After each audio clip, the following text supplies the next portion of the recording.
Hello, everybody, and welcome to today's episode of Fit Chicks Chat. My name is Laura Jackson, And I'm Amanda Quinn. and on today's episode, we are doing a fiber audit. I'm So so excited. We were talking sexy. offline about this, and I'm like, oh my gosh, I can't wait to talk about fiber audit. The fiber audit. Everybody needs to do a fiber audit. We need to be looking at how much fiber are we eating? What are we eating? What is happening? And how are we pooping?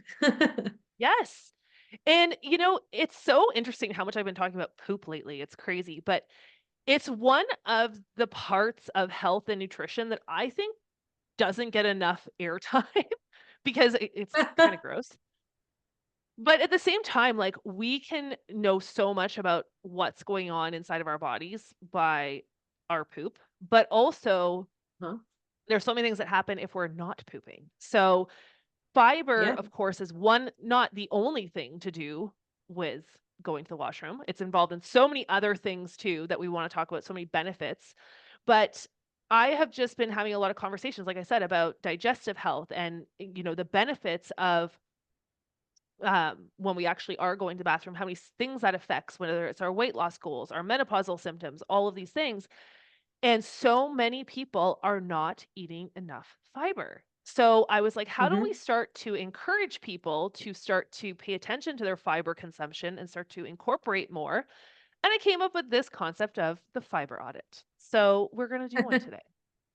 No, for sure. And I know I was saying, fiber and poop and everything else. I think it's just because, in marketing, of course, in the world of marketing, if you see on TV, it's always like, fiber one cereal to help you go to the bathroom, and then the fiber metamucil or whatever it is, like the Yeah, mixes and all that stuff the to put in your psyllium water. So husk. everyone associates fiber with poop, but fiber, I agree with you. Fiber is, and it's like a superfood. It does so many great things for your body and it helps in so many different avenues. So I'm excited to talk about this fiber audit too. And I hope everyone else listening right now is just as excited because it's going to completely change the way that you see fiber. Yeah. So yeah, And let's do it. that is the one thing I think before we dive into this that has kind of been my mantra for this year is we can't change what we don't know. Like, if we're not aware of something, we can't make the shifts possible. So I can tell someone, "Oh, fiber is good for you," and all this stuff, but if we don't take a moment and look at our own lives and our current landscape and what's going on in our current nutrition or our lives, we don't even know what we need to change. So I could tell someone, "Oh yeah, fiber is amazing for you and you should eat this much," and blah blah blah. And if we don't take a moment and look at, well, how much am I actually already eating? Mhm. You won't know how to actually implement it into your life. So I think it's really about bringing this first of all into your awareness. So I want everybody to make sure that you have a pen and paper so we can do a quick little fiber audit at the end. But let's start off by talking about I want to talk about what is fiber, right? What are the different types of fiber? So essentially there's two types of fiber. And fiber comes from plant matter. Okay, so we don't get fiber from meat and stuff like that. It's part of the structure of the plant is fiber. Now there's two different Mhm. types. There's soluble and there's insoluble fiber. So soluble fiber is the type of fiber that breaks down in the body into that like jelly-like substance. So I always like to use the example of if you have ever had chia seeds and you put them into some water and they become all jelly, like it becomes like Yeah. gelatinous. That's kind of what soluble fiber does inside the body. So its job is that it really slows down the absorption of our food. It slows down the absorption of cholesterol and sugar into our bloodstream. So whatever we're eating, it's not like we suddenly eat it and it just gets dumped right into our bloodstream. It slows down that whole process. Also, Mhm. it is what helps things move through our digestive tract. So um, because of that Excuse me. jelly-like substance, it keeps things moving. So again, for our poop, that's why they talk about it a lot, is it helps it stay soft and move along and draw water into the bowel. And there's lots of different forms of it. So, if you kind of think about it too, so if I think about that chia seed look, it's the same thing when you think about things like oats, right? When you cook them, they're kind of, they have a A little little bit of that slimy sheen to looking. them. Yeah. Like Yeah. apples have it too on the I made that inside of an sound so apple. gross. I know, I'm it's like calling kind it of like slime, but it's not. It's like, yeah, it just has like that like thicker kind of texture to it. Like a little it's not gummy-ish. liquid, not yeah, it's not liquid and it's not solid, but it's the in between. Well, think about, for example, like an apple, right? The inside of an apple is soluble fiber. So you know what, when you bite into an apple, it's got that crisp, but it's kind of like it's Like not it just like breaks it's not like down the like outside fiber of so the you can actually apple. taste it. Yeah, Yeah. it's got more of like a watery, soluble kinda, state to it. But Hmm. beans too, they're soft inside. Avocados are a great source of soluble fiber. Chia seeds, flax seeds, all of those once they are ground. Flax seeds once they're ground, not chia seeds, but flax seeds when they are whole, they're more of an insoluble fiber because we don't digest them. They just go right through whole.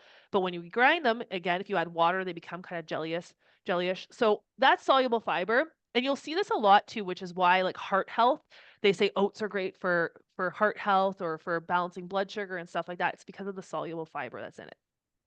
Hmm. Now, the And then second part of that is insoluble is the insoluble opposite. fiber. Hmm. Yeah. So the second part of it is insoluble fiber. So insoluble fiber is stays in its form, as I said. So like the shell of a flaxseed. So thinking about the outside of the apple, that's the insoluble fiber. We got to really break it down with our teeth, but it's not broken down inside of our digestive tract. It travels through. And this is what gives the bulk to our poop, right? This is the thing that Hmm. gives us more, um, gives it more structure, helps to pull things out of the body.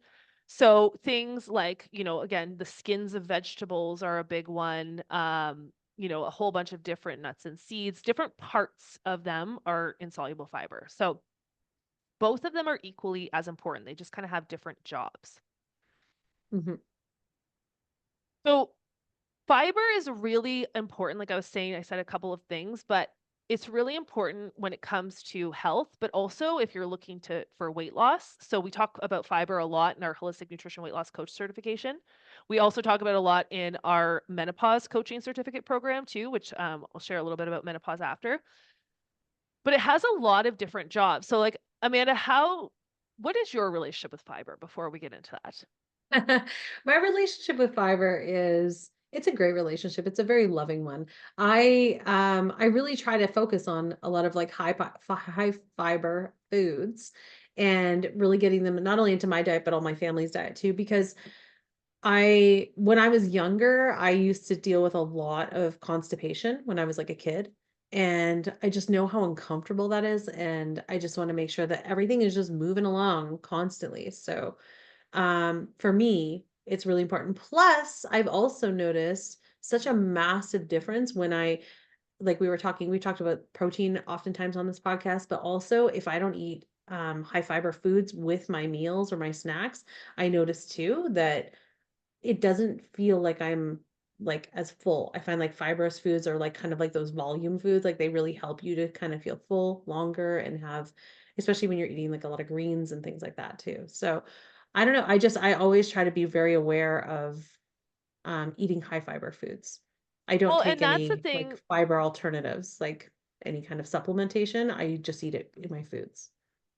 Yeah, and supplements, there's a lot of supplements that are out there, and like psyllium husk is one, which is like what's in Metamucil. And if you do need a supplement there though it's to complement a real whole food diet, right? It supplements the Yeah. diet. So if you do need a little boost here and there, those things are there, but they're not good to rely on because they can be really irritating to your gut because they're really Hmm. hard to digest. But that's the thing when it comes to fiber, especially when it comes to, your health goals, your weight loss goals. Number one is that it really, like you said, it helps you feel fuller in the moment. So we love Yeah. protein, we love fiber. We talk about the two of them a lot. Protein is this really cool macronutrient that keeps you fuller in between meals, right? You're not as Hmm. snacky, you can go longer without a meal. But whereas fiber really its job is more to fill you up in that moment, so you tend to eat less. Right? Because it's Yeah. the volume, it hits it fills up the stomach, like actually fills it all the way up because there's so much space to it.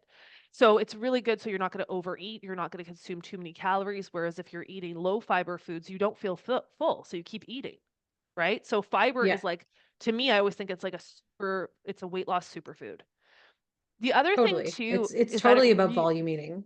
Mhm. yeah, like volume eating is one of the tools that we teach a lot in our program and how to do that. It's the way of eating larger portions and less calories. So you're Yeah. eating like you feel like you've got a lot of volume, but you're not consuming as many calories. Because it's very easy with stuff like, fats and processed foods that have no fiber to be able to overeat. The other thing too is that, as I was saying earlier about that um, soluble fiber keeps that like stays in our stomach and slows down. It's a big thing when it comes to balancing blood sugar. So it helps to reduce those Yeah. big blood sugar spikes because the fiber slows how quickly it's released into our bloodstream. So we don't have these spikes, and which usually lead to cravings, right? These like Hmm. suddenly our blood sugar's up and then we crash, and then at 3 o'clock we're pulling off the cupboards. Or like craving the sugary snacks at 3 o'clock and all that kind of stuff because you feel like you've got no energy and you just want like Yeah. this fast, quick fix and all that kind of thing. I find if I'm eating like a proper like protein, fiber, fat meal, I can go hours and hours without feeling hungry at all, like having zero indication of hunger because if I eat the proper amount of fiber foods as well as protein, like combined. Completely. And Hmm. it has so many other benefits too. Like it improves our gut health, our gut micro biome. So all the bugs in our guts, they feed off of fiber, right? Fiber is a prebiotic. So we hear about probiotics all the time, which are the bugs in our guts, the good bugs, but they have to eat, right? So Yeah. to maintain good bacteria, they've got to eat good food. So they feed off of fiber which is called, it acts as a prebiotic. So the healthier our guts are too, the better our health is overall, easier our weight loss goals are. It keeps our metabolism better. There's so much research coming out now, even more over the last few years around, gut health and longevity, quality of life, preventative disease. So there's just a lot of things from our gut health. And the other thing too is in menopause. So as women, we don't want to have excess estrogen or excess hormones. And the way we get rid of hormones through our body is through going to the bathroom. They get packaged up in our Hmm. poop and they get taken out. Excess estrogen, that's the way it goes. But if we aren't getting enough fiber and we aren't focusing on elimination, then all of those toxins and all of those excess hormones get reabsorbed back into our body. So all the work we're doing to try to get rid of them, they just end up getting reabsorbed back in, which is why a lot of women say, "Hey, I'm doing all these habits, but I'm not seeing the results." And it's like, "Wait, are you pooping?" So let's talk Yeah. about this, right?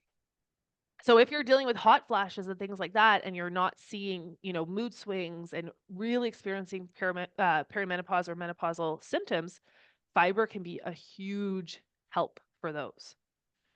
It's the same thing too with even like if you have young kids or something like that and like when they're starting to develop their immune systems, we want to make sure that Mhm. they're going to the bathroom a lot too because they're getting rid of all of those toxins or like any kind of the bugs like the cold bugs, the flu bugs, the this and that they have going on in their systems. I know I was talking with a pediatrician about this because it was just like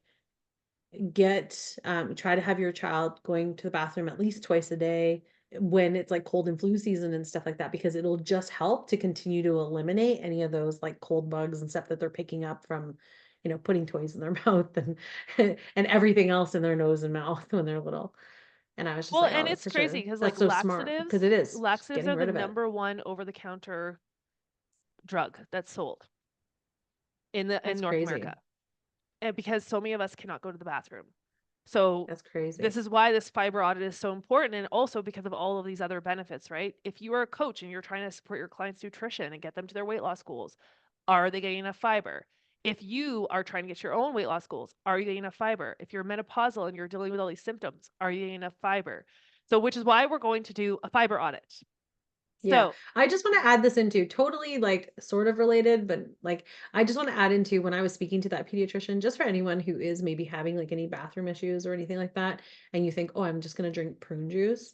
I was actually told by this doctor that drinking prune juice, you would literally have to drink almost like a full gallon of it to have the equivalent of eating like proper whole foods because there is so little amount of like actual fiber in the juices because they're all like concentrated juices. So just keep that in mind when you're really thinking about this fiber audit, as well as if you're thinking about like, oh, I want to try to like go to the bathroom more and all these kinds of things. prune juice can be helpful, but it's not actually going to be the solution that you're really looking for. Instead, really look at it from this lens. So I just wanted to jump that little piece of info in because I thought that was really important because there's so many times when, when my daughter was younger and I'd be like, oh, give her prune juice, it'll help. But it really actually it really wasn't the solution that we needed. Right. Well, and So the thing just is too, something to think is about. prune juice is the juice of the prune minus all the fiber that's in the prune. Correct. So eat the Exactly. So it's prunes. basically just exactly, eat the prunes, eat the real prunes, Yeah, which eat are the a great skin on the source of apples. fiber. But we're Totally. going to do a fiber audit right now to see where your fiber is at. So I love the concept of doing any type of nutrition audits, as I was saying earlier. And I talk about this a lot with our students because so it's very overwhelming to try to change every area of your nutrition at once. So we can do, looking at all these habits to add, but if there's one area, for example, fiber, that you want to start to change, do an audit. And what I mean by that is you're going to have to basically analyze your own nutrition for a period of time. So what I typically do is I say 5 days is kind of the good time to track your nutrition. Um, and the reason I say 5 days is because I find 3 days we're on good behavior. 7 days is too long, you forget. So if you do 5 days and include like 3 days of the week and 2 days of the weekend, you get a real honest kind of overview of how you're currently eating. So when it comes to fiber, we want to hit a goal for women around 28 to 40 grams a day, preferably higher. So to the higher end of the 40 grams. So what you're going to do is you're going to get your journal, and for 5 days, I want you to track how much fiber that you're getting at every single meal. Now, that might be hard for you to figure that number out. So you might have to read labels. If you're eating foods that don't have labels, you also can track in something like MyFitnessPal, which is a free app that you can just add it in and it will show you how much fiber you've had throughout the day. Or just Um, use the good old Google and just yeah, search like an average fiber for an apple, average fiber for carrots, like this many carrots exactly. or whatever. Just to give I you at mean, least a rough idea. It doesn't have to I be do, perfect. yeah, I do find when I'm trying to figure out an amount for a specific thing like fiber or protein or something like that, and I know what I want to be between 28 and 40 grams, I do find tracking with an app is a lot more time effective. It seems a little overwhelming, but they have a database. You could just search right in there, or you can scan things and it will Yeah. go right into it. So it just gives you an overview. So you can see, am I first part of the audit, tracking, am I hitting my goal of 28 to 40 a day or am I not? If you are not, what you're going to do is you're going to pick one or two foods that are soluble and insoluble to add into each meal. So I want you to get into the mindset of thinking every time you eat, where is my fiber? And I know this sounds weird, but the mind when it comes to nutrition change is so huge. Like if you're just asking yourself that question, what is my fiber at this meal? How am I hitting my fiber goal? You're going to be so much more likely to hit your fiber goal because you're going to direct your choices to be in line with that. So if my goal is 40 grams a day or 28 to 40 grams a day, that's between 7 to 10 grams at if you do 3 meals and a snack. Okay, so if you are not hitting 7 to 10 grams at each meal, pick one food, one high fiber food that you can add to each meal. So maybe at breakfast, I'm going to add a cup of blackberries, which has 8 grams of or 10 grams of fiber in it. At lunchtime, I'm going to add half an avocado, which has around I think 7 to 10 grams. At dinner, I'm going to add in, I'm going to have brown rice, right? Thinking about it intentionally, where is my fiber and making sure you're hitting 7 to 10 grams at each meal just by adding one food. If you can't get to it with one food, then add a second food. But your goal is to try to get to between 7 to 10 grams for every single meal. And that is essentially, then you do this for a week and you see how you feel. And try to experiment with some different fiber sources. If you go to our blog, we have a ton of different resources on what's high in fiber and what's not. Um, you know, Understanding these different insoluble and soluble and just trying to do a mix of both because some of them, if you're having chia seeds, they're more insoluble. But then if you're having really hearty, like, Brussels sprouts and things like that, they're more bulky. So trying to get a mix of the two of them so you're hitting that, those different fiber goals and start to see how you feel. Now, one thing is if you are doing this, make sure you're drinking enough water because we don't want you to get backed up. But what a lot of Mhm. people don't know about fiber too is that we don't have like a fiber store. So if you realize at the end of the day, oh, I did my fiber audit, I'm not hitting my goal, it's dinner time, I'm going to eat 30 grams of fiber with dinner. We don't want to do it in that way because you probably will get backed up. Fiber Yeah. benefits happen at the meal you eat them at. So the Mhm. benefits of the slowing of the emptying of the stomach, keeping those blood sugar spikes, staying fuller, eating less in the moment, right? It's in each meal. So you've got to think fiber comes with every single meal. That's how I get the benefits. I don't just save it to the end and say, oh, shoot, I didn't hit my, some people do that with like stuff like protein. They're like, I didn't get my protein goal. Or I'm going to like eat it all at with my once. water or your Yeah, water or intake or water. something like that. Mhm. So if you do it in that way, then you're going to make sure that you're balancing it out. And also you're going to learn a lot about the foods you're eating and what you like. And bringing that focus into fiber, I think is super game changing, especially again if you're on a weight loss journey.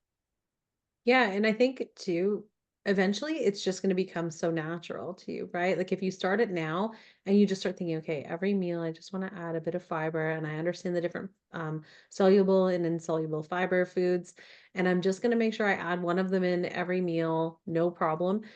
It's crazy how like literally every single meal I'm creating for myself or my family, I always am looking at that. Like I'm like, okay, I've got I'm gonna leave the skin on the carrots and I'm gonna cut them up because then it's gonna add more Mhm. fiber to this. And like I literally think about those things, but I don't have to focus on it now. It's a little bit more second nature of just like recognizing, it's like acknowledging that it's there.